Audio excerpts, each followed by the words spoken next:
दोस्तों नमस्कार, स्वागत है आप सभी का। अगर फिर से आई चलते हैं उत्तर प्रदेश की ताजा खबरों की ओर, लेकिन उससे पहले अगर आपने अभी तक इस चैनल को सब्सक्राइब नहीं किया तो कर ले, जिससे कि आपको उत्तर प्रदेश की ताजा खबर रोजाना मिलती रहे। पहली और बड़ी खबर, जाति आधारित रैलियों पर रोक के लिए 15 दिसंबर को सुनवाई होगी। इलाहाबाद हाईकोर्ट की लखनऊ बेंच ने जाति आधारित रैलियों पर रोक लगाने की मांग पर 4 प्रमुख राजनीतिक दल को नोटिस जारी कर दिया है। इसमें भारतीय जनता पार्टी, कांग्रेस, समाजवादी पार्टी और बहुजन समाज पार्टी को नोटिस जारी किया गया है। इसके साथ ही कोर्ट ने मुख्य चुनाव आयुक्त को भी नोटिस देकर जवाब मांगा है कि ऐसी रैलियों पर रोक लगाने के लिए क्या कदम उठाए गए।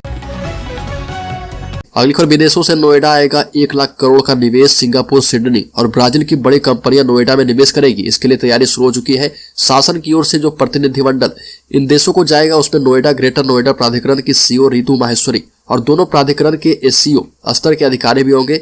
ये वहां पर विभिन्न कंपनियों के सीईओ और डेलीगेशन के अधिकारियों से मिलेंगे। अगली खबर, कानपुर में निरंजनी अखाड़े के महामंडलेश्वर ने कहा कि साधु संत राजनीति में आने की बात नहीं करे, आफताब जैसों को फांसी से बढ़कर सजा मिले। निरंजनी अखाड़े के महामंडलेश्वर कैलाशनंद गिरी ने श्रद्धा मर्डर केस को लेकर खुलकर अपनी नाराजगी जाहिर की और बातचीत में कहा कि श्रद्धा के 35 टुकड़े कर देना, उसके वही टुकड़े करना और भोजन करना ये बेहद घिनौना अपराध है। कोई भी धर्म इस तरह के कार्य करने की इजाजत नहीं देता है। आफताब जैसों को फांसी से भी क्रूर सजा देनी चाहिए।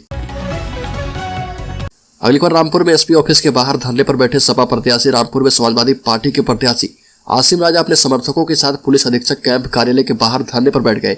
सपा प्रत्याशी ने कहा कि पुलिस पर उन्हें भरोसा नहीं रहा, मिलिट्री के संरक्षण में चुनाव कराया जाना चाहिए। सपा प्रत्याशी ने कहा कि पुलिस बहुत ही धांधली कर रही है। अगली खबर, भाजपा के फायर ब्रांड नेता गोविंदाचार्य ने कहा कि अगर गंगा स्वच्छ और अविरल हुई तो इसमें सरकार को सफाई नहीं देनी चाहिए। भाजपा के फायर ब्रांड नेता ने कहा कि अगर यह दावा करती है कि ऐसा हुआ है तो एक स्वतंत्र जांच एजेंसी से सर्वे करा ले, दूध का दूध और पानी का पानी हो जाएगा।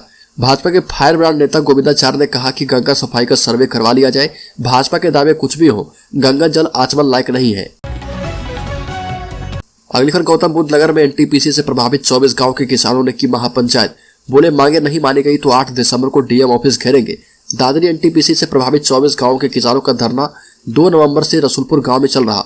इस महापंचायत में सैकड़ों की संख्या में किसान शामिल हुए हैं। इस महापंचायत में महिलाओं ने भी बढ़ चढ़ कर हिस्सा लिया है। किसानों ने महापंचायत के दौरान फैसला किया है कि 8 दिसंबर को जिलाधिकारी कार्यालय का यह सभी घेराव करेंगे और जब तक यह मांगे नहीं मानी जाएगी उनका धरना लगातार जारी रहेगा।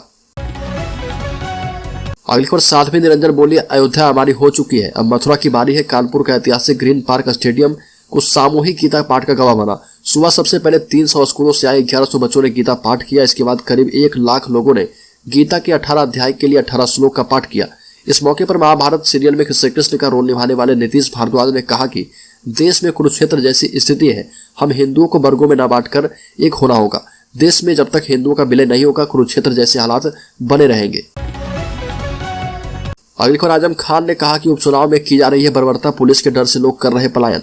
रामपुर विधानसभा सीट पर आजम खान की प्रतिष्ठा दांव पर लगी है। आजम खान ने उपचुनाव में मतदान के दौरान पुलिस पर आरोप लगाते हुए कहा कि बर्बरता की जा रही है, लोगों को गिरफ्तार किया जा रहा और पीटा जा रहा। अगली खबर, आगरा में 6 दिसंबर के लिए अलर्ट, सड़क पर नहीं अदा होगी नमाज, काला दिवस मनाने की आशंका पर 40 को नोटिस दिया गया है। आगरा में 6 दिसंबर के लिए पुलिस प्रशासन सतर्क है और मंटोला थाने में शांति समिति की बैठक हुई। अधिकारियों ने लोगों से शासन के आदेश का अनुपालन करने के लिए कहा और बताया गया कि धारा 144 लागू है, किसी तरह का जमावड़ा न किया जाए। लोगों से सड़क पर नमाज अदा न करने की अपील की गई है। स्थानीय गुप्तचर इकाई एलआईयू के पास सूचना थी कि कुछ लोग काला दिवस मना सकते हैं, जिस पर पुलिस ने 40 लोगों को नोटिस भेज दिया है। साथ ही साथ ये सख्त चेतावनी दी गई कि नमाज मस्जिद के अंदर ही पढ़ें।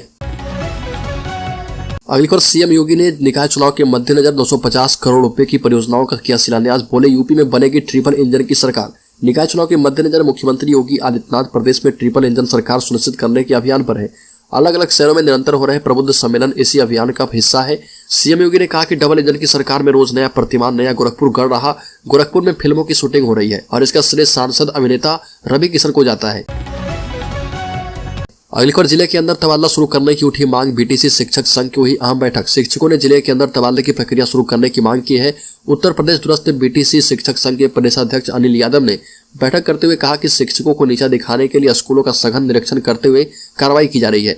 यह भी आरोप लगा कि शिक्षकों के द्वारा अवकाश के लिए ऑनलाइन आवेदन देने के बाद जिलों में खंड शिक्षा अधिकारियों के द्वारा उसे समय पर मंजूर नहीं किया जा रहा। बैठक में शिक्षकों का जिले के अंदर ट्रांसफर समायोजन प्रक्रिया शुरू करने पर जोर दिया गया। अगली खबर गाजीपुर में पिछड़ा वर्ग अधिवक्ता संघ ने ईडब्ल्यूएस पर जताया विरोध। गाजीपुर पिछड़ा वर्ग अधिवक्ता संघ ने सवर्णों को दिए जा रहे आरक्षण का विरोध किया। गाजीपुर में एक बैठक करते हुए पिछड़ा वर्ग अधिवक्ता संघ के सदस्यों ने ईडब्ल्यूएस पर अपनी आपत्ति जताई।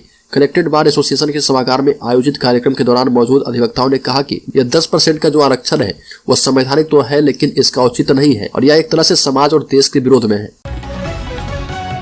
अगली खबर झांसी में 3 महीने में बन जाएगा स्मार्ट हेल्थ सेंटर। झांसी में स्मार्ट हेल्थ सेंटर का निर्माण शुरू हो गया है। टारगेट है कि अगले 3 महीने में प्रोजेक्ट को तैयार कर लिया जाए ताकि यहाँ पर हेल्थ जांच 60% तक सस्ती मिल सके। अल्ट्रासाउंड सिर्फ 323 रुपये, सीवीसी 135 रुपये समेत 300 तरह की जांच रियायती दरों पर हो पाएगी। तारपुरा में बनने वाले हेल्थ सेंटर का शिलान्यास सांसद अनुराग शर्मा और एमएलसी रवा निरंजन ने किया।